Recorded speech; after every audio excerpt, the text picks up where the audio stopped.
ജീവമൊഴി കാൽവരിനാഥന്റെ സ്നേഹമൊഴി തിരുനിറത്താൽ ജീവനേകും യേശുനാഥന്റെ ജീവമൊഴി ജീവധാര ജീവധാര ജീവധാര.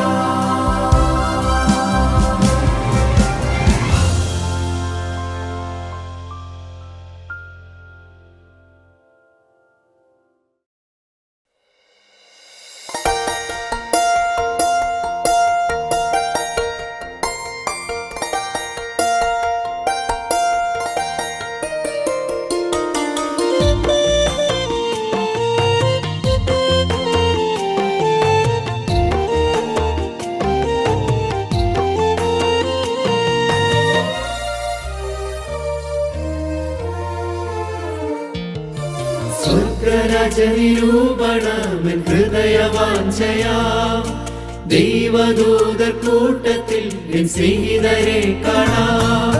സ്വർഗരാജനിരൂപണമെൻ ഹൃദയവാഞ്ചയാ ദൈവദൂതർ കൂട്ടത്തിൽ എൻ സ്നേഹിതരെ കാണാം. അങ്ങോ എന്നേക്കും വേർപിരിയാതെ ക്രിസ്തുവിൻ കൂടെ പാർക്കും നമ്മളെല്ലാം. അങ്ങോ എന്നേക്കും വേർപിരിയാതെ ക്രിസ്തുവിൻ കൂടെ പാർക്കും നമ്മളെല്ലാം.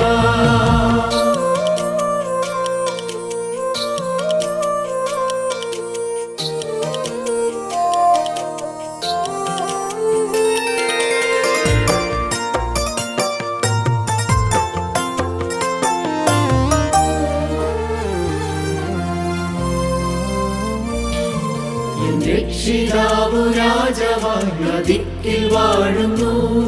ഗീതം എത്ര ഇമ്പമായി എപ്പോഴും കേൾക്കുന്നു. രക്ഷിതാവു രാജാവായി ദിക്കിൽ വാഴുന്നു. ഗീതം എത്ര ഇമ്പമായി എപ്പോഴും കേൾക്കുന്നു. അങ്ങോ എന്നേക്കും വേർപിരിയാതെ ക്രിസ്തുവിൻ കൂടെ പാർക്കും നമ്മളെല്ലാം.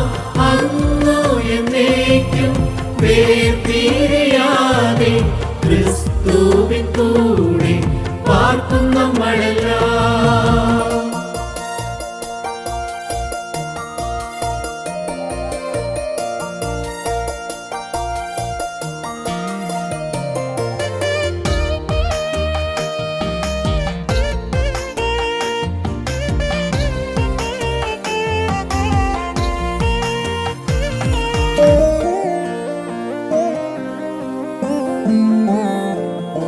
വിശുദ്ധരുടെ സംസർഗം വാടാത്ത കിരീടം ചൊല്ലിത്തീരാത്ത ആനന്ദം എത്ര വാഞ്ചിതം.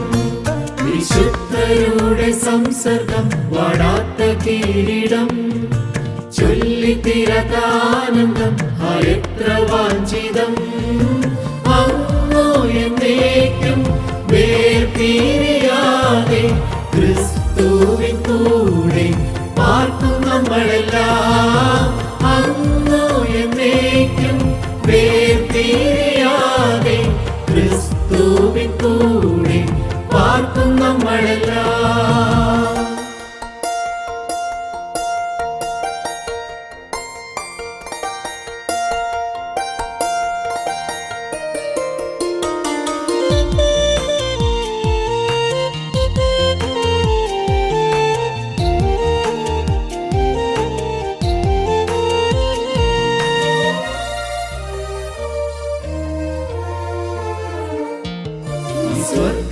സ്വർഗരാജ്യമാകുവൻ വാഗ്ദത്ത നാടതിൽ എന്നാത്മാവെന്നു വീഴിപ്പാൻ കാക്ഷിക്കുന്നു എന്നിൽ. ഈ സ്വർഗരാജ്യമാകുവൻ വാഗ്ദത്ത നാടതിൽ എന്നാത്മാവെന്നു വീഴിപ്പാൻ കാക്ഷിക്കുന്നു എന്നിൽ. അങ്ങോ എന്നേക്കും വേർപിരിയാതെ ക്രിസ്തുവിൻ കൂടെ പാർക്കുന്ന നമ്മളെല്ലാം അങ്ങോ എന്നേക്കും വേർപിരിയാതെ ക്രിസ്തുവിൻ കൂടെ പാർക്കും നമ്മളെല്ലാം അങ്ങോ എന്നേക്കും വേർപിരിയാതെ ക്രിസ്തുവിൻ കൂടെ പാർക്കും നമ്മളെല്ലാം അങ്ങോ എന്നേക്കും വേർപിരിയാതെ ക്രിസ്തുവിൻ കൂടെ പാർക്കും നമ്മളെല്ലാം. ദൈവത്തിന് സ്തോത്രം. വേദപുസ്തകത്തിലെ ഒരു വാക്യം അത് ഇപ്രകാരമാണ് പറഞ്ഞിരിക്കുന്നത്: ഞാൻ നിന്നെ താഴ്ത്തി എങ്കിലും ഇനി നിന്നെ താഴ്ത്തുകയില്ല. ഞാൻ നിന്നെ താഴ്ത്തി എങ്കിലും ഇനി നിന്നെ താഴ്ത്തുകയില്ല. നഹൂം പ്രവാചകന്റെ പുസ്തകം 1-ാം അധ്യായത്തിൻ്റെ 12-ാമത്തെ വാക്യത്തിൻ്റെ അവസാന ഭാഗമാണ് ഞാൻ വായിച്ചത്. അതിൻ്റെ അടുത്ത വാക്യം കൂടെ നമുക്ക് വായിക്കാം. ഞാൻ നിന്നെ താഴ്ത്തിയെങ്കിലും ഇനി നിന്നെ താഴ്ത്തുകയില്ല. ഇപ്പോഴോ ഞാൻ അവൻ്റെ നുകം നിന്റെ മേൽ നിന്ന് ഒടിച്ചു കളയുകയും നിന്റെ ബന്ധനങ്ങൾ അറുത്തു കളയുകയും ചെയ്യും. ദൈവത്തിന് സ്തോത്രം. പ്രിയപ്പെട്ടവരെ, കർത്താവായ യേശുക്രിസ്തു ജനിക്കുന്നതിന് മുമ്പ് അക്കാലത്ത് ജീവിച്ചിരുന്നതായ ദൈവമക്കൾക്കായിട്ട് ജീവനുള്ള ദൈവം കൊടുത്തതായ ഒരു വാഗ്ദത്ത വചനമാണ് നാം വായിച്ചത്. ഞാൻ നിന്നെ താഴ്ത്തി, ഞാൻ അറിഞ്ഞു, നീ താണു പോകുന്നത് ഞാൻ അറിഞ്ഞു, നീ കുഴഞ്ഞു പോകുന്നത് ഞാൻ അറിഞ്ഞു, നിനക്ക് ഉയർച്ചയുണ്ടാകുന്നില്ല എന്ന് ഞാൻ അറിഞ്ഞു, നിനക്ക് തെറ്റ് പറ്റുന്നത് ഞാൻ അറിഞ്ഞു, താഴ്ച വന്നു, ഞാൻ നിന്നെ ഉയർത്താൻ ഇതുവരെയും നോക്കിയില്ല, പക്ഷേ ഇനി നിന്നെ ഞാൻ താഴ്ത്തുകയില്ല, ഇനി നിന്നെ ഞാൻ താഴ്ത്തുകയില്ല. പ്രിയപ്പെട്ടവരെ, ജീവനുള്ള ദൈവത്തിൻ്റെ ഒരു വാഗ്ദത്ത വചനമാണ് ദൈവം നമുക്കായിട്ട് തന്നിരിക്കുന്നത്. സത്യം മാത്രം പറയുന്ന ഒരു പുസ്തകം ദൈവം നമുക്ക് തന്നിട്ടുണ്ട്. അതാണ് സത്യവേദപുസ്തകം. മനുഷ്യ മനസ്സുകളിൽ വെളിച്ചമുണ്ടാക്കിയത് ആരാണെന്ന് ചോദിച്ചാൽ ഒരു ഉത്തരമേ ഉള്ളൂ, അത് ഈ വേദപുസ്തകമാണ്.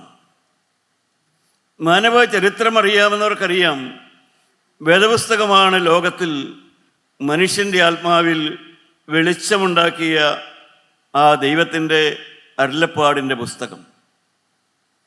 ഇരുണ്ട ഭൂഖണ്ഡങ്ങളെയും ഇരുണ്ട മനസ്സുള്ളവരെയും എല്ലാം വെളിച്ചത്തിലേക്ക് കൊണ്ടുവന്നത് സത്യവേദപുസ്തകമാണ്.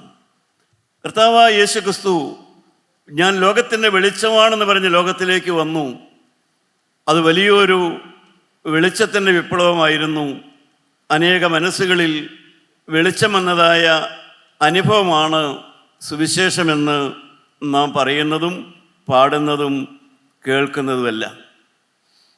നമുക്കറിയാം, വിവാഹങ്ങൾ നടക്കുന്നുണ്ട്, ക്രൈസ്തവ വിവാഹങ്ങൾ നമ്മുടെ എല്ലാം വീടുകളിലുണ്ട്, നമ്മുടെ എല്ലാം ചുറ്റുപാടുകളുണ്ട്. എന്നാൽ വിവാഹം കഴിച്ചു പോകുന്ന എത്ര പെൺകുട്ടികൾക്ക് ആഗ്രഹമുണ്ട്, ഞാൻ ചെന്നു ചേരുന്ന വീട് ഒരാത്മീയ ഗ്രഹമാകണം എന്ന ആഗ്രഹം എത്ര പെൺകുട്ടികൾക്കുണ്ട്. രൂത്ത് എന്ന് പറയുന്ന ഒരു യുവതിയുണ്ട് വേദപുസ്തകത്തിൽ. അവളുടെ വിവാഹം ആലോചിച്ചപ്പോൾ അന്ന് ഇസ്രായേലിലെ മൂപ്പന്മാര് അവളുടെ വിവാഹ തലേന്ന് അവളെ ആശംസിച്ചു. അവൾക്ക് വിവാഹത്തെ തുടർന്നൊരു ആശംസ കൊടുത്തു. അതാണ് രൂത്തിൻ്റെ പുസ്തകം 4-ാം അധ്യായത്തിലുണ്ട്. അതിൻ്റെ 11-ാമത്തെ വാക്യത്തിലായിരിക്കണം. രൂത്ത് 4:11 പറയും, ആ വിവാഹിതയാകാൻ പോകുന്ന പെൺകുട്ടിയെ ആശംസിച്ചു. എന്തായിരുന്നു ആശംസ? അതിന് പട്ടണവാതിൽക്കൽ ഇരുന്ന സകല ജനവും മൂപ്പന്മാരും പറഞ്ഞത്, ഞങ്ങൾ സാക്ഷികൾ തന്നെ. നിന്റെ വീട്ടിൽ വന്നിരിക്കുന്ന സ്ത്രീയെ യഹോവ റാഹേലിനെ പോലെയും ലേയയെ പോലെയും ആക്കട്ടെ. അവർ ഇരുവരുമല്ലോ ഇസ്രായേൽ ഗ്രഹം പണിതത്. പ്രിയപ്പെട്ടവരെ, റാഹേലിനെയും ലേയയെയും പോലെ ആക്കട്ടെ എന്നുമാണ് ആശംസിച്ചത്. എന്താണ് അവരുടെ പ്രത്യേകത?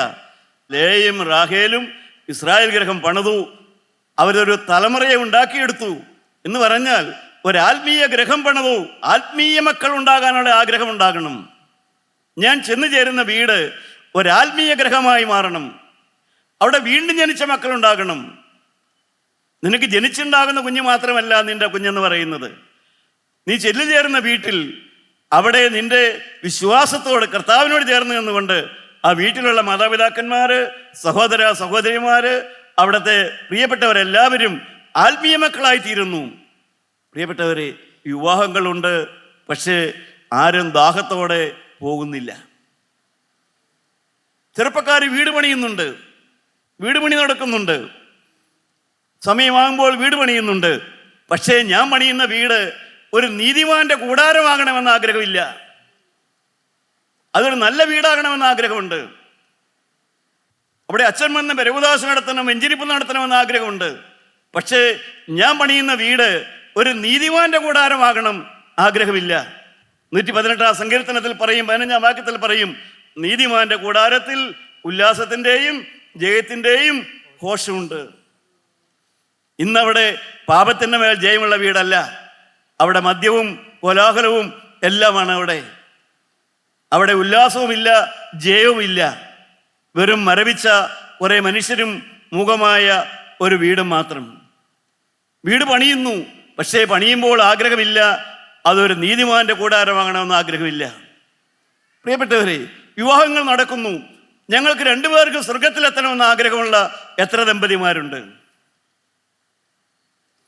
ഞങ്ങൾക്ക് രണ്ടുപേർക്കും ദൈവരാജ്യത്തിലെത്തണം ആഗ്രഹമുള്ള എത്ര ദമ്പതിമാരോട് ഇരിക്കുന്നുണ്ട്? ആക്കുവാൻ കഴിയുന്നവനുണ്ട്, എന്നാൽ ആഗ്രഹമുണ്ടോ? ഞങ്ങൾക്ക് രണ്ടുപേർക്കും ദൈവരാജ്യത്തിലെത്തണം. മോശ ഒരു വിവാഹം കഴിച്ചു, അസ്നത്ത് എന്നാണ് മോശയുടെ ഭാര്യയുടെ പേര്. മോശയുടെ ആത്മീയത്തോട് അസ്നത്ത് അത്ര ചേരുമായിരുന്നില്ല. മോശയുടെ ആത്മീയത്തോട് അവളത്ര ചേർന്ന് വന്നില്ല, എല്ലാ കാര്യത്തിലും ചേർന്ന് വന്നില്ല. പ്രിയപ്പെട്ടവരെ, ഞാൻ ദൈവത്തിൻ്റെ വചനം പറയുമ്പോൾ ഞാനും ഭയത്തോടെയാണ് പറയുന്നത്. മോശയോട് ദൈവം പറഞ്ഞു, നീ എന്ന് ഇസ്രായേലിലെ ഫറവോനോട് പറയണം, എൻ്റെ ആദ്യജാതനായ ഇസ്രായേലിനെ നീ ആരാധിക്കാൻ വിട്ടയച്ചില്ല എങ്കിൽ സിംഹാസനത്തിലിരിക്കുന്ന ഫറവോനെ, നിന്റെ ആദ്യജാതനെ ഞാൻ കൊന്നുകളയുമെന്ന് പറയണമെന്ന്. പറയാനാ മോശ അങ്ങ് പോയത്. മോശ അങ്ങ് പോയപ്പോൾ മോശയ്ക്ക് പെട്ടെന്ന് രോഗം വന്നു, മോശ മരിക്കാൻ പോകുന്നു. പ്രിയപ്പെട്ടവരെ, കാരണം ഭിന്നതയുള്ള ഒരു കുടുംബത്തിൽ നിന്നാണ് മോശ വചനം പറയാൻ പോയത്. ഭാര്യയും ഭർത്താവും തമ്മിൽ ഭിന്നതയുള്ള കുടുംബത്തിൽ നിന്നാണ് മോശ വചനം പറയാൻ പോയത്. പ്രിയപ്പെട്ടവരെ, നിങ്ങൾ ദേവാലയത്തിൽ പോകുന്ന ഭാര്യ ഭർത്താക്കന്മാരല്ലേ? നിങ്ങൾ ഭിന്നതയുള്ള മനസ്സോടെയാണോ പോണത്? ഐക്യമില്ലാത്ത മനസ്സോടെയാണോ പോണത്? ദൈവത്തിൻ്റെ വചനം പറയാൻ പോയ മോശ കുടുംബത്തിൽ ഐക്യമില്ലാത്ത അവസ്ഥയിലാണ് പോയത്. പക്ഷേ മോശയ്ക്ക് പോകുന്ന വഴിക്ക് തന്നെ മരിക്കത്തക്ക രോഗം മോശയ്ക്ക്. ഭാര്യയായ അസ്നത്തിന് കാര്യം മനസ്സിലായി. അവൾ പെട്ടെന്ന് തന്നെ തൻ്റെ മകനെ പരിശോധന ചെയ്തു. നാം വേദപുസ്തകത്തിൽ പുറപ്പാട് പുസ്തകം 4-ാം അധ്യായത്തിൽ വായിക്കുന്നുണ്ട്. പ്രിയപ്പെട്ടവരെ, ഭിന്നതയോടുകൂടെ ദേവാലയത്തിൽ പോയാലും, ഭിന്നതയോടുകൂടെ കൂട്ടായ്മയിൽ പോയാലും, ഭിന്നതയോടുകൂടെ ദൈവവേലയ്ക്ക് പോയാലും, തമ്മിൽ ഐക്യമില്ലാതെ ആത്മീയ രംഗത്ത് എവിടെ പോയാലും, സഹോദര, നിന്റെ പിന്നാലെ ഒരുവനുണ്ടെന്ന് നീ ഓർത്തുകൊള്ളണം. നിന്റെ പിന്നാലെ ഒരുവൻ വരുമെന്ന് നീ ഓർത്തുകൊള്ളണം. തക്ക സമയത്ത് ഭാര്യ തിരുത്തി, തക്ക സമയത്ത് അസ്നത്ത് ഭർത്താവിനോട് ചേർന്നു. തക്ക സമയത്ത് തിരുത്തിയത് കൊണ്ട് ഭർത്താവിൻ്റെ പ്രാണൻ നഷ്ടപ്പെട്ടില്ല. പ്രിയപ്പെട്ടവരെ, ഒരു ജീവനുള്ള ദൈവത്തിൻ്റെ മുമ്പിലാണ് നാം ഇരിക്കുന്നത്. കണക്ക് ചോദിക്കുന്ന ദൈവത്തിന് മുമ്പിലാണ് നാം ഇരിക്കുന്നത്. കണ്ണ് കാണാത്തൊരു ദൈവത്തിന് മുമ്പിലല്ല, ഹൃദയമറിയുന്ന ദൈവത്തിന് മുമ്പിലാണ് നാം ഇരിക്കുന്നത്. അതുകൊണ്ട് തന്നെ കേൾക്കുന്ന പ്രിയപ്പെട്ടവരെ, നിങ്ങൾ ഐക്യമുള്ളവരാകുക, നിങ്ങൾ കുടുംബത്തിൽ സ്നേഹമുള്ളവരാകുക, നിങ്ങൾ ഭിന്നത മാറുക, നിങ്ങൾ വിനയപ്പെടുക. അവിടെ മോശയുടെ ഭാര്യ വിനയപ്പെട്ടു. അത് മോശയുടെ പ്രാണനെ രക്ഷിച്ചു, മോശയുടെ മരണം ഒഴിവായി. പ്രിയപ്പെട്ടവരെ, തിരുത്താനുണ്ടെങ്കിൽ തിരുത്തുക, തിരുത്തേണ്ടവരൊക്കെ തിരുത്തുക. കാരണം ജീവനുള്ള ദൈവം, ശക്തിയുള്ള ദൈവം, മുഖം നോക്കാത്ത ദൈവം, പ്രിയപ്പെട്ടവരെ, ജീവനുള്ള ദൈവമാണ് നമുക്ക് ദൈവത്തിൻ്റെ വചനം തരുന്നത്. ദൈവത്തിന് സ്തോത്രം. പ്രിയപ്പെട്ടവരെ, മക്കൾ ജനിക്കുന്നു. മക്കൾ പഠിക്കേണ്ട 3 പാഠങ്ങളുണ്ട്. വീട്ടിൽ നിന്ന് പഠിക്കേണ്ട 3 പാഠങ്ങൾ. 1 ലവ്, സ്നേഹം. 2 റെസ്പെക്റ്റ്, ബഹുമാനം. 3 എന്താണ് നമുക്കറിയാം? ഒബീഡിയൻസ്. ഇത് വീട്ടിൽ നിന്ന് പഠിക്കേണ്ടതാ. സ്നേഹവും മുതിർന്നവരെ ബഹുമാനിക്കാനും അനുസരിക്കാനും വീട്ടിൽ നിന്ന് പഠിക്കേണ്ടതാണ്, സ്കൂളിൽ നിന്ന് പഠിക്കേണ്ടതല്ല. അത് പഠിക്കാത്തക്കവണ്ണം മാതാപിതാക്കന്മാർ തമ്മിൽ സ്നേഹമുള്ളവരാണോ, തമ്മിൽ ബഹുമാനമുള്ളവരാണോ, ആ വീട്ടിലെ പ്രായമുള്ളവരെ നിങ്ങൾ ബഹുമാനിക്കുന്നവരാണോ, നിങ്ങൾ അനുസരിക്കുന്നവരാണോ? പ്രിയപ്പെട്ടവരെ, ഇതെല്ലാം നമ്മുടെ മക്കൾ എവിടെ പോയി പഠിക്കും? നമ്മുടെ മക്കൾ ദൈവത്തെ അനുസരിക്കണമെന്ന് എവിടെ പോയി പഠിക്കും? തലമുറയുടെ കേടിനെ കുറിച്ച് ആരും ചിന്തിക്കുന്നില്ല എന്ന് ആമോസിന്റെ പുസ്തകം, പ്രവാചകനായ ആമോസിന്റെ പുസ്തകം 6-ാം അധ്യായത്തിന്റെ 4-5-6 വാക്യം നമുക്ക് വായിക്കാം. നിങ്ങൾ ആനക്കൊമ്പ് കൊണ്ടുള്ള കട്ടിലിൽ മേൽ ചാരിയിരിക്കുകയും നിങ്ങൾ ആനക്കൊമ്പ് കൊണ്ടുള്ള കട്ടിലുകൾ ചാരിയിരിക്കുന്നു, നിങ്ങളുടെ ശൈകളിൽ മേൽ നിവർന്നു കിടക്കുകയും നിങ്ങളുടെ കട്ടിലുകൾ നിങ്ങൾ നിവർന്നു കിടക്കുകയും ആട്ടിൻ കൂട്ടത്തിൽ നിന്ന് കുഞ്ഞാടുകളെയും തൊഴുത്തിൽ നിന്ന് പശുക്കിടാക്കളെയും തിന്നുകയും ചെയ്യുന്നു. നിങ്ങൾ നല്ല ഒന്നാന്തരം ബിരിയാണിയൊക്കെ അടിച്ച് കിടക്കുന്നു, എല്ലാവരും സന്തോഷമായി കഴിയുകയാണ്, നല്ല ഭക്ഷണം കഴിച്ച് ജീവിക്കുന്നു. നിങ്ങൾ വീണാനാദത്തോടെ വ്യർത്ഥ സംഗീതം ചെയ്ത് നിങ്ങൾ വീണാനാദത്തോടെ വ്യർത്ഥ സംഗീതം, പാട്ടും നൃത്തവും എല്ലാം ഉണ്ട് നടക്കുന്നു. ദാവീദ് എന്ന പോലെ വാദിത്രങ്ങളെ ഉണ്ടാക്കുന്നു. നിങ്ങൾ കലശങ്ങളിൽ വീഞ്ഞു കുടിക്കുകയും വിശേഷ തൈലം പൂശുകയും ചെയ്യുന്നു. നിങ്ങൾ ഒന്നാന്തരം വീഞ്ഞു കുടിക്കുന്നു, മദ്യം കഴിക്കുന്നു, വിശേഷ തൈലം പുരട്ടുന്നു. എല്ലാം വീടുകളിലെല്ലാം ആമോദമാണ്, മദ്യമാണ്, ബാറാണ്, എല്ലാം ഭംഗിയായി നടക്കുന്നു. യോസേഫിന്റെ കേടിനെ കുറിച്ച് വ്യസനിക്കുന്നില്ല താനും. യോസേഫിന്റെ കേടിനെ കുറിച്ച്, അഥവാ നിങ്ങൾ എങ്ങനെയൊക്കെ ജീവിച്ചാൽ നിങ്ങളുടെ മക്കൾക്ക് എന്ത് സംഭവിക്കുമെന്ന് ആരും ഓർക്കുന്നില്ല. ഇങ്ങനെയല്ല ഞാനും എൻ്റെ ഭർത്താവും ഞാനും എൻ്റെ ഭാര്യയുമല്ല ഇങ്ങനെ ആനക്കൊമ്പുള്ള കട്ടിലേക്ക് കിടന്ന് വീഞ്ഞു കുടിച്ച് നൃത്തം ചെയ്ത് അവിടെ എനിക്ക് ബോധിച്ചതുപോലെയെല്ലാം ജീവിച്ചാൽ എൻ്റെ മക്കൾക്ക് എന്ത് സംഭവിക്കും, എൻ്റെ മകൻ എന്ത് സംഭവിക്കും, വളർന്നു വരുന്ന എൻ്റെ മകൾക്ക് എന്ത് സംഭവിക്കുമെന്ന് ഒരപ്പനും അമ്മയും ചിന്തിക്കുന്നില്ല. നിങ്ങൾ ചിന്തിക്കുന്നുണ്ടോ? മദ്യം കഴിക്കുന്ന അപ്പൻ ചിന്തിക്കുന്നുണ്ടോ? ദൈവത്തെ മറന്ന് ആഘോഷങ്ങളുമായി നൃത്തങ്ങളുമായി നടക്കുന്ന മാതാപിതാക്കന്മാർ ചിന്തിക്കുന്നുണ്ടോ നിങ്ങളുടെ മക്കൾക്ക് എന്ത് സംഭവിക്കുമെന്ന്? നിങ്ങൾ ചിന്തിക്കുന്നുണ്ടോ? പ്രിയപ്പെട്ടവരെ, എവിടെയൊക്കെയാണ് നാം ജയിക്കുന്നത്, എവിടെയൊക്കെയാണ് നാം പരാജയപ്പെടുന്നത്? നിങ്ങളൊന്ന് ആലോചിച്ച് നോക്കൂ പ്രിയപ്പെട്ടവരെ. എന്തിലൊക്കെയാണ് ജയമുള്ളത്? ഷെയർ ബിസിനസ് ഉള്ളവർക്കറിയാം, സ്റ്റോക്ക് മാർക്കറ്റിൽ നല്ല കയറ്റമുണ്ട്, പണം വാരുന്നുണ്ട്, റിയൽ എസ്റ്റേറ്റിലുണ്ട്, ബിസിനസ്സിലുണ്ട്, നല്ല ടൂർ പ്രോഗ്രാംസ് ഉണ്ട്, എല്ലാം ഉണ്ട്, നല്ല പദവിയും സ്ഥാനമെല്ലാം കിട്ടുന്നുണ്ട്. എന്നാൽ എവിടെയൊക്കെയാണ് പരാജയപ്പെടുന്നത്? പ്രിയപ്പെട്ടവരെ, നിങ്ങളുടെ ജീവിതത്തിൽ നിങ്ങൾ ജയിക്കുന്നത് ഏതെല്ലാം രംഗത്താണ്, തോൽക്കുന്നത് ഏതെല്ലാം രംഗത്താണ്? ഒന്ന് ആലോചിച്ച് നോക്കൂ. നിങ്ങൾ ജയിക്കുന്ന രംഗങ്ങളുണ്ട്. സാമ്പത്തിക രംഗത്ത് ജയിക്കുന്നുണ്ട്, റിയൽ എസ്റ്റേറ്റിൽ ജയിക്കുന്നുണ്ട്, സ്ഥാനമാനങ്ങൾ കിട്ടുന്നുണ്ട്, നല്ല ടൂറുകൾ അറേഞ്ച് ചെയ്യാൻ പറ്റുന്നുണ്ട്. പക്ഷേ നിങ്ങൾ തോക്കുന്നത് ഏത് രംഗത്താണ്? കുടുംബ ബന്ധങ്ങൾ ശരിയാവുന്നില്ല, റിലേഷൻസ്, അവിടെ നിങ്ങൾ പരാജയപ്പെടുന്നു. കുടുംബ ബന്ധങ്ങളിൽ നിങ്ങൾ പരാജയപ്പെടുന്നു. പിന്നെയോ വിശുദ്ധ ജീവിതത്തിൽ നിങ്ങൾ പരാജയപ്പെടുന്നു. ഒരു വിശുദ്ധ ജീവിതം നയിക്കാൻ പരാജയപ്പെടുന്നു, സ്വഭാവത്തിൽ പരാജയപ്പെടുന്നു. പ്രിയപ്പെട്ടവരെ, എന്തുകൊണ്ടാണ് മനുഷ്യൻ താണുപോയത്?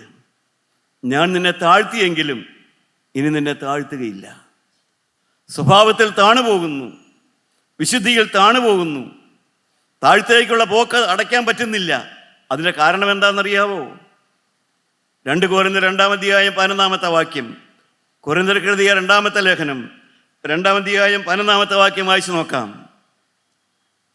സാത്താൻ നമ്മെ തോൽപ്പിക്കരുത്, അവന്റെ തന്ത്രങ്ങളെ നാം അറിയാത്തവരല്ലോ. സാത്താൻ തോൽപ്പിക്കുന്നു, സാത്താൻ തോൽപ്പിക്കുന്നു.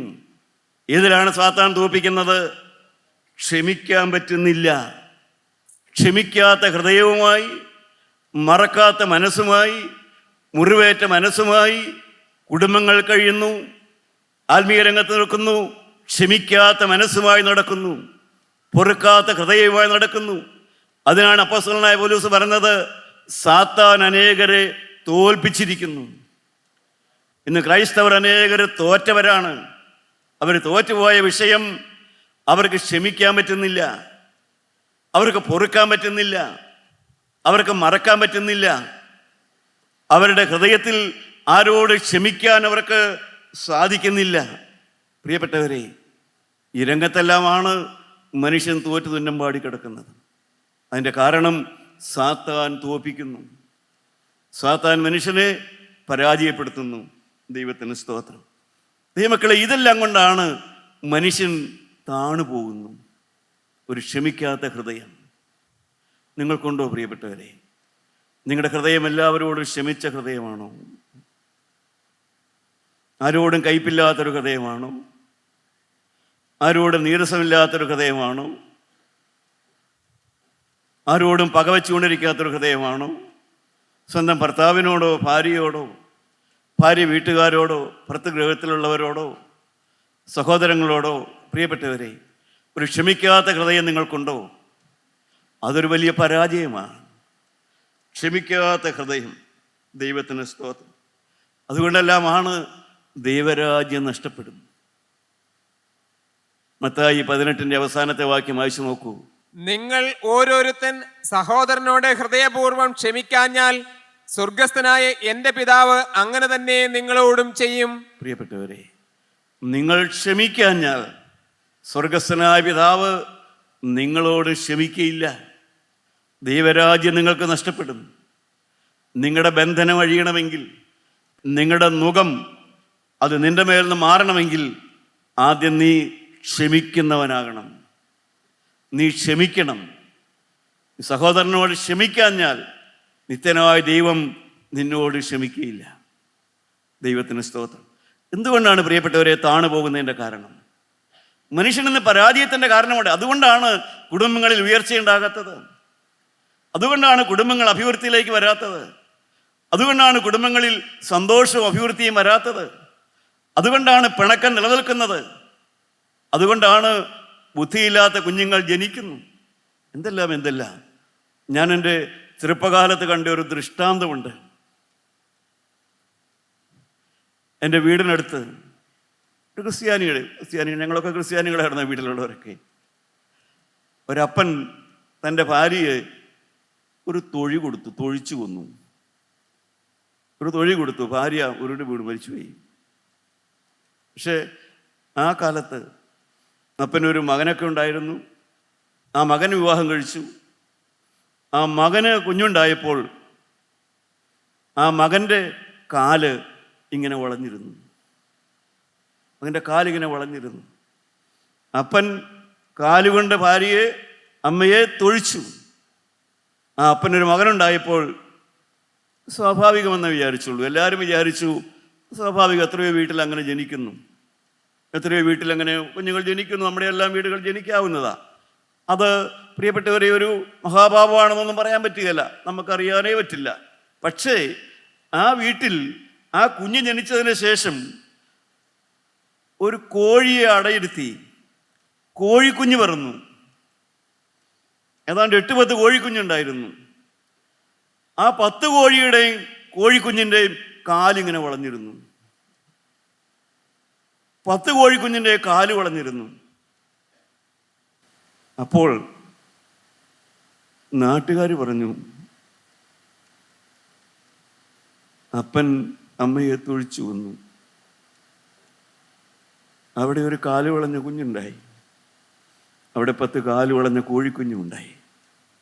പ്രിയപ്പെട്ടവരെ, തിരുത്താനുള്ളത് തിരുത്തുക, തിരുത്താനുള്ളതൊക്കെ തിരുത്തുക, ക്ഷമിക്കാനുള്ളതൊക്കെ ക്ഷമിക്കുക, അക്രമവാസനകൾ എത്ര പറയുക, അടിയും ദണ്ഡനമെല്ലാം ഉപേക്ഷിക്കുക, ക്ഷമിക്കാൻ തുടങ്ങുക, സ്നേഹിക്കാൻ തുടങ്ങുക, സ്നേഹത്താൽ ജീവിക്കാൻ തുടങ്ങുക. ഇതെല്ലാമാണ് നമ്മുടെ മുമ്പിലുള്ളതായ വഴി.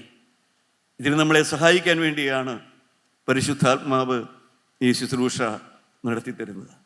പ്രിയപ്പെട്ടവരെ, യെരമ്യാ പ്രവാചകന്റെ പുസ്തകം 13-ാം അധ്യായത്തിൻ്റെ അടുത്ത ചില വാക്യങ്ങളിലേക്ക് കൂടെ നമുക്കൊന്ന് കടന്നു പോകാം വേഗത്തിൽ. 13-ാം അധ്യായം 11-ാം വാക്യം മുതൽ നമുക്ക് നോക്കാം. 13-ന്റെ-11 മുതൽ വായിച്ചു നോക്കാം. കച്ച ഒരു മനുഷ്യന്റെ അരയോട് പറ്റിയിരിക്കുന്നത് പോലെ ഞാൻ ഇസ്രായേൽ ഗ്രഹത്തെ മുഴുവനും യഹൂദ ഗ്രഹത്തെ മുഴുവനും എനിക്ക് ജനവും കീർത്തിയും പ്രശംസയും അലങ്കാരവും ആകേണ്ടതിന് എന്നോട് പറ്റിയിരിക്കുമാറാക്കി. ജീവനുള്ള ദൈവം മനുഷ്യനെ സ്നേഹിച്ചു, അനുസരിക്കുവാൻ തക്കവണ്ണം മനുഷ്യനെ ദൈവം സഹായിച്ചു. പക്ഷേ മനുഷ്യൻ എന്ത് ചെയ്തു?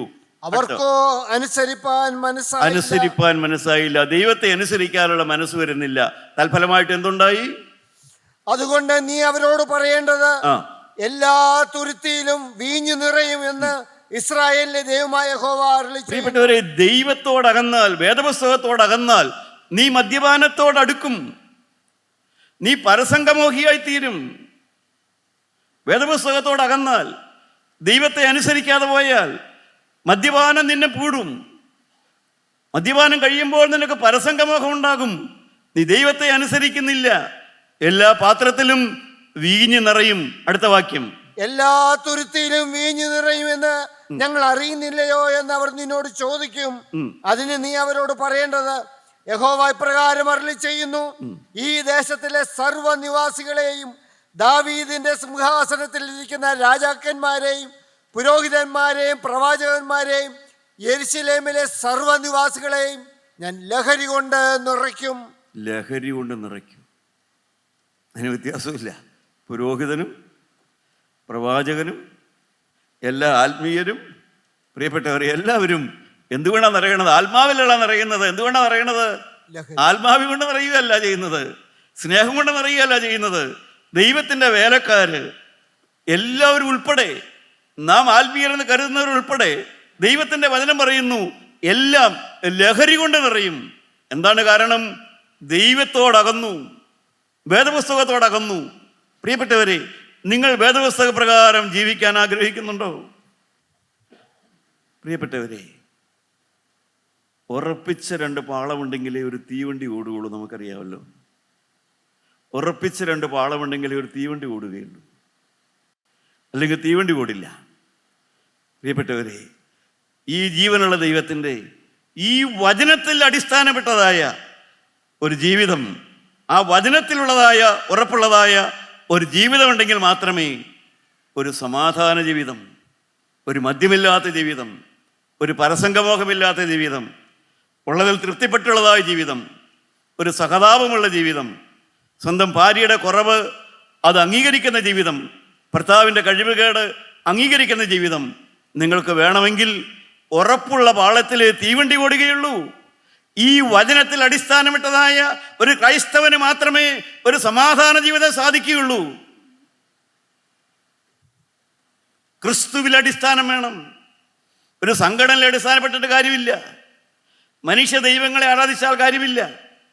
പ്രിയപ്പെട്ട യോഹന്നാൻ സാർ പഠിപ്പിക്കുമായിരുന്നു, കുട്ടി ദൈവങ്ങൾ ഉണ്ടാകരുതെന്ന്. പ്രിയപ്പെട്ടവരെ, നാം മനുഷ്യനെയല്ല ആരാധിക്കേണ്ടത്, നാം കാൽവരിയിൽ മരിച്ച യേശു ക്രിസ്തുവിനെയാണ് ആരാധിക്കേണ്ടത്. നാം ഉറപ്പുള്ള പാളത്തിലെ തീവണ്ടി ഓടുകയുള്ളൂ. ഞാൻ ആരെ വിശ്വസിച്ചിരിക്കുന്നുവെന്ന് ഞാൻ അറിയുന്നു, അവൻ എൻ്റെ ഉപനിധി ആ ദിവസം വരെ കാക്കുവാൻ ശക്തനെന്ന് ഞാൻ ഉറച്ചിരിക്കുന്നു. അതാണ് ദൈവത്തിൻ്റെ വചനം. പ്രിയപ്പെട്ടവരെ, നിങ്ങൾ ക്രിസ്തുവിലാണോ വേരൂന്നിരിക്കുന്നത്? നിങ്ങൾക്ക് വേണ്ടി മരിച്ച യേശു ക്രിസ്തുവിലാണോ നിങ്ങൾ വേരൂന്നിരിക്കുന്നത്? അവനിൽ മാത്രമാണ് നിങ്ങൾ ഇരിക്കുന്നതെങ്കിൽ മാത്രം, പ്രിയപ്പെട്ടവരെ, നിങ്ങൾക്കും എനിക്കും ഭാവിയുള്ളൂ. പക്ഷേ അനേകരും നിരാശരാണ്. കാരണം തങ്ങളുടെ അവസ്ഥ മാറുകയില്ല എന്നാണ് മനുഷ്യൻ്റെ വിചാരം. തങ്ങളുടെ അവസ്ഥ മാറുകയില്ല. 13-ാം അധ്യായത്തിൻ്റെ 22-ാമത്തെ വാക്യം നമുക്കൊന്ന് വായിച്ചു നോക്കാം. 22-ാമത്തെ വാക്യം, ഇങ്ങനെ എനിക്ക് ഭവിപ്പാൻ സംഗതി എന്ത് എന്ന് നീ ഹൃദയത്തിൽ ചോദിക്കുന്നുവെങ്കിൽ. എന്തുകൊണ്ടാണ് ഈ വീട്ടിൽ ഇങ്ങനെ ലഹരി? വീട്ടിൽ നിന്ന് മദ്യപാനം മാറാത്ത എന്താണ്? ലഹരി നിറയുന്ന എന്താണ്? മക്കളിങ്ങനെ പോണേ എന്തുകൊണ്ടാണ്? ഭർത്താവ് ഇങ്ങനെ പോകുന്നത് എന്തുകൊണ്ടാണ്? എല്ലാം നിങ്ങൾ ചോദിക്കുന്നുവെങ്കിൽ, നിന്റെ അകൃത്യ ബഹുത്വം നിമിത്തം, നിന്റെ അകൃത്യത്തിന്റെ ബഹുത്വം നിമിത്തവും നിന്റെ വസ്ത്രത്തിന്റെ വിളുമ്പ് നീങ്ങിയും നിന്റെ കുതികാലിന് അപമാനം വന്നു ഇരിക്കുന്നു. നിനക്ക് വിശുദ്ധിയില്ല. പ്രിയപ്പെട്ടവരെ, എന്തുകൊണ്ടാണ് കുടുംബങ്ങൾ അലോക്യം മാറാത്തത്, സ്നേഹത്തിലേക്ക് വരാത്തത്? ദൈവം ആഗ്രഹിക്കുന്നതായ ആ ഹൃദയത്തിൻ്റെ സമർപ്പണത്തിലേക്ക് വരുന്നില്ല. സമർപ്പണം ഉണ്ടാകണം. നമുക്കറിയാം, കൊച്ചു കുഞ്ഞുങ്ങളുള്ള വീട്, അവിടെ എല്ലാം അലങ്കോലപ്പെട്ട് കിടക്കുകയുള്ളൂ. അവിടെ കളിപ്പാട്ടമുണ്ടെങ്കിൽ ശരി, അവിടെ ചെറിയ കസേര മേശയോ എന്തുണ്ടെങ്കിലും ശരി, കൊച്ചു കുഞ്ഞുങ്ങളുള്ള വീട്ടിൽ എല്ലാം അലങ്കോലപ്പെട്ട് കിടക്കും. എന്നാൽ ആ കുഞ്ഞ് മുതിർന്നു കഴിയുമ്പോൾ അതെല്ലാം കൃത്യമായിട്ട് എടുത്തു വയ്ക്കും. പിന്നെ അവിടെ അലങ്കോലപ്പെട്ട് കിടക്കുകയില്ല. ഇതുപോലെയാണ് ഒരു ക്രൈസ്തവൻ സമർപ്പണമുള്ളവനായി തീരണം. പ്രിയപ്പെട്ടവരെ, ഞാൻ സമർപ്പണമുള്ളവനായി മാറി. എൻ്റെ 35-ാമത്തെ വയസ്സിൽ എൻ്റെ ജീവിതവും അലങ്കോലപ്പെട്ടതായിരുന്നു.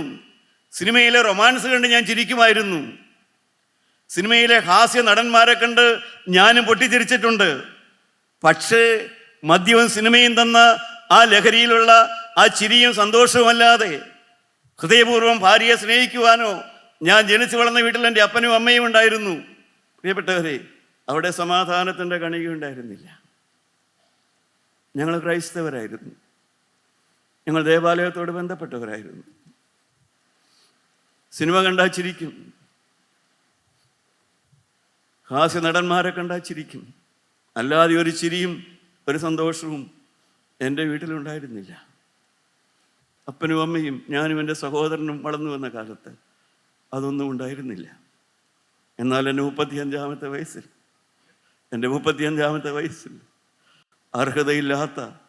അർഹതയില്ലാത്തൊരു അനുഗ്രഹമാണ് ജീവനുള്ള ക്രിസ്തു എനിക്ക് തന്നത്.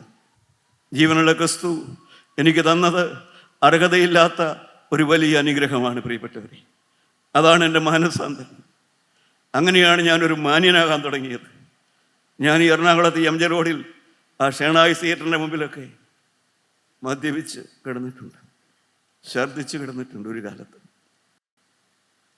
പ്രിയപ്പെട്ടവരെ, എൻ്റെ വിദ്യാഭ്യാസമല്ല എൻ്റെ പാപച്ചെളിയിൽ നിന്നെ കോരിയെടുത്തത്. എൻ്റെ ഉദ്യോഗമല്ല എന്നെ മാന്യനാക്കിയത്. എൻ്റെ പാരമ്പര്യമല്ല, എൻ്റെ പള്ളിയല്ല എൻ്റെ വീട്ടിൽ സമാധാനമുണ്ടാക്കിയത്. എൻ്റെ കുടുംബത്തിൽ സമാധാനമുണ്ടായത്, എൻ്റെ കുടുംബത്തിൽ ഐക്യമുണ്ടായത് ഈ കർത്താവായ യേശുവിൻ്റെ സുവിശേഷമാണ് പ്രിയപ്പെട്ടവരെ. അവൻ്റെ വചനമാണ്, അവൻ്റെ രക്തമാണ്. ആ രക്തം എന്നോട് സംസാരിച്ചപ്പോഴാണ്, ആ രക്തം എന്നെ കഴുകിയപ്പോഴാണ്. പ്രിയപ്പെട്ട ദൈവവേദലേ, അത്ഭുതങ്ങളുടെ ഒരു ദൈവമാണ് നമ്മുടെ ദൈവം. യെശയ്യാ 10:27 നമുക്ക് വായിക്കാം. ദൈവം അതിശയം പ്രവർത്തിക്കാൻ പോകുന്നു, ദൈവം അത്ഭുതം പ്രവർത്തിക്കാൻ പോകുന്നു. ദൈവം വാഗ്ദത്തങ്ങളുടെ ദൈവമാണ്, ദൈവം അടയാളങ്ങളുടെ ദൈവമാണ്, ദൈവം വാക്കുമാറാത്ത ദൈവമാണ്. അന്ന് ഇസ്രായേൽ ജനത്തോട് ദൈവം കൊടുത്തൊരു വാഗ്ദത്തമുണ്ട്. അശ്ശൂർ രാജാവിൻ്റെ മർക്കട മുഷ്ടിയിൽ കിടന്ന് ഞെരിഞ്ഞുപോയ ജനത്തോടാണ് ദൈവം പറഞ്ഞത്, ഞാൻ നിന്നെ താഴ്ത്തിയെങ്കിലും ഇനി ഞാൻ നിന്നെ താഴ്ത്തുകയില്ല. എന്താണ് നമുക്ക് വായിച്ചു കേൾക്കാം. യെശയ്യാ 10:27 വായിക്കാം. അന്നാളിൽ അവന്റെ ചുമട് നിന്റെ തോളിൽ നിന്നും അവന്റെ നുകം നിന്റെ കഴുത്തിൽ നിന്നും നീങ്ങിപ്പോകും. പുഷ്ടി നിമിത്തം നുകം തകർന്നു പോകും. പ്രിയപ്പെട്ടവരെ, അന്നാളിൽ നിന്റെ നുകം മാറിപ്പോകും. ദൈവം 2 ഉദാഹരണം മുമ്പ് പറയുന്നുണ്ട്. മിദ്യാന്യരുടെ നാട്ടിൽ ശിംശോൻ വിതച്ചപ്പോൾ അവൻ്റെ വിതയെല്ലാം മിദ്യാന്യർ കൊണ്ടുപോയി. പക്ഷേ അവൻ്റെ ആ തകർച്ചയ്ക്ക്, സാമ്പത്തിക തകർച്ചയ്ക്ക്, ഫൈനാൻഷ്യൽ തകർച്ചയ്ക്ക്, അവൻ്റെ കുടുംബത്തിൻ്റെ തകർച്ചയ്ക്ക് ദൈവം അറുതി വരുത്തി. അവൻ്റെ തകർത്തുകൊണ്ടിരുന്നതായ ആ തകർച്ച ദൈവം മാറ്റിക്കൊടുത്തു. അതുപോലെ തന്നെ മോശയുടെ കാലത്ത് ഫറവോന്റെ നാട്ടിൽ കിടന്ന് കരഞ്ഞതായ, ആ കുടുംബങ്ങളിൽ കിടന്ന് കരഞ്ഞതായ ഇസ്രായേൽ മക്കളെ ദൈവം ചെങ്കടൽ കടർത്തി അവരുടെ തകർച്ച മാറ്റിക്കൊടുത്തു. ആ ജീവനുള്ള ദൈവം ഇന്ന് പ്രവർത്തിക്കും. എൻ്റെ പ്രിയപ്പെട്ടവരെ, അന്ന് പ്രവർത്തിച്ച ദൈവം ഇന്നും പ്രവർത്തിക്കും. സഹോദര, നിന്റെ സ്തുതിയവൻ മാറ്റും, നിന്റെ തകർച്ചയവൻ മാറ്റും, നിന്റെ മ്ലാനതയവൻ മാറ്റും, നിന്റെ അന്തരംഗത്തിലവൻ പ്രകാശം തരും. Hallelujah, hallelujah.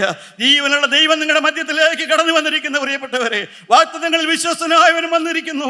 അവനാണ് പറയുന്നത്, മകനെ, നിന്റെ തകർച്ചയവൻ മാറ്റും. മിദ്യാന്യരുടെ കയ്യിൽ നിന്ന് ശിംശോനെ രക്ഷിച്ചവൻ നിന്നെ രക്ഷിക്കും. പ്രിയപ്പെട്ടവരെ, ഇസ്രായേൽ മക്കളെ ഫറവോന്റെ നാട്ടിൽ നിന്ന് രക്ഷിച്ച വലിയവനായ ദൈവം ഇന്ന് നിന്നെ രക്ഷിക്കും. നിന്റെ തലയവൻ ഉയർത്തും. ഹല്ലേലൂയ. നിന്റെ നുകം, അവന്റെ നുകം നിന്റെ കഴുത്തിൽ നിന്ന് അവൻ മാറ്റും. ഹല്ലേലൂയ. കാരണം അവന്റെ രക്തം ശക്തിയുള്ള രക്തമാണ്. ആ കുരിശിന് അടയാളമുണ്ട്. ആ കുരിശ് വിലയേറിയ കുരിശാണ്. 2000 മുമ്പ് കാൽവരിയിൽ ഉയർത്തിയതായ ആ കുരിശ്, കർത്താവായ യേശുവിന്റെ കുരിശ് ഇവിടെ നാട്ടിയിട്ടുണ്ട്. പ്രിയപ്പെട്ടവരെ, ഇവിടെ ഏറെ യാതൊന്നുമില്ല. ആ യേശുവിന്റെ രക്തമാണ് എല്ലാം ചെയ്യുന്നത്. നിങ്ങളുടെ കണ്ണുകളെ നിങ്ങൾ അടയ്ക്കുക പ്രിയപ്പെട്ടവരെ. ആർക്കെല്ലാം ജീവിതം ജീവിതം യേശുവിന് കൈമാറാൻ ആഗ്രഹമുണ്ട്. ജീവിതം യേശുവിന് കൊടുക്കാൻ ആഗ്രഹമുണ്ട്. പാപത്തോട് യാത്ര പറയാൻ ആർക്കെല്ലാം ആഗ്രഹമുണ്ട്. കട്ടിലേൽ മലർന്നു കിടന്നുകൊണ്ട് മദ്യം കഴിച്ച് തലമുറയുടെ കേടിനെ കുറിച്ച് ചിന്തിക്കാതെ നടക്കുന്ന ഭാര്യ ഭർത്താക്കന്മാരായ എൻ്റെ സഹോദര സഹോദരിമാരെ, കുരിശിലേക്കൊന്ന് നോക്കാവോ? ആ കാൽവരിയിലേക്കൊന്ന് നോക്കാവോ? ആ സ്നേഹ ബലിയിലേക്കൊന്ന് നോക്കാവോ? ആ ത്യാഗോജ്ജലമായ ബലിയിലേക്കൊന്ന് നോക്കാവോ? അവന്റെ വിലയേറിയ രക്തത്തിലേക്ക് നിന്റെ ജീവിതം ഏൽപ്പിച്ചു കൊടുക്കാവോ? യേശുവിനെ ഒന്ന് വിളിക്കാവോ? യേശുവേ, യേശുവേ, യേശുവേ, എന്റെ ഹൃദയത്തിലേക്ക് കടന്നു വരണമേ. നസ്രായനായ യേശുവേ, എന്റെ ജീവിതത്തിലേക്ക് കടന്നു വരണമേ. നസ്രായനായ യേശുവേ, കുരിശിൽ മരിച്ചവനായ യേശുവേ, എന്റെ ഹൃദയത്തിലേക്ക് ഒന്ന് കടന്നു വരണമേ. Hallelujah, hallelujah. അത്ഭുതങ്ങളുടെ ദൈവം പ്രവർത്തിക്കട്ടെ. ഹല്ലേലൂയ. മകനെ, നീ നിന്നെ താഴ്ത്തി, ഇനി നിന്നെ താഴ്ത്തുകയില്ല. ഹല്ലേലൂയ. ആരെല്ലാം ഏറ്റെടുക്കുന്നുണ്ട്? ഇതുവരെ താണു, ഇനി ഞാൻ താഴുകയില്ല. ഇനി ഞാൻ പാപത്തിൽ താഴുകയില്ല.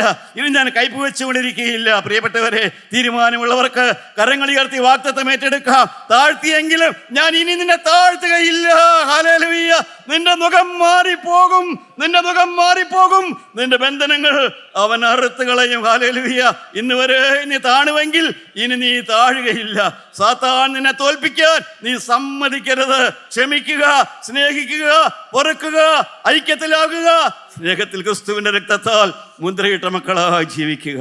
ഹല്ലേലൂയ. ജീവനുള്ള ദൈവമേ, തന്ന സമയത്തിനായി സ്തോത്രം. കരങ്ങളെ താഴ്ത്തിയിടുക. ദൈവനാമം മഹത്വപ്പെടുമാറാകട്ടെ.